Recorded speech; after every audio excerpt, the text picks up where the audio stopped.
Gabi na nga pala nung nalaman ko na wala na pala akong mangga, kaya naghanap kagad ako online kung merong nagtitinda. Yes! Tamang-tama at may nakita kagad ako, kaya umorder kagad ako ng 40 kilos.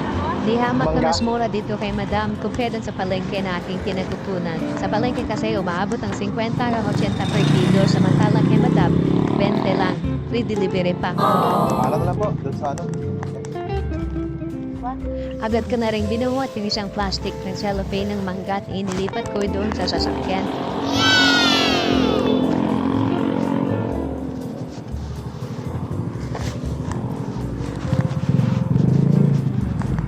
Magkano ang lahat, ma'am? Pagkatapos nga, binayaran ko na rin yung mangga ng 800 pesos. 7, 8. Thank you po. Salamat po. Boss, salamat.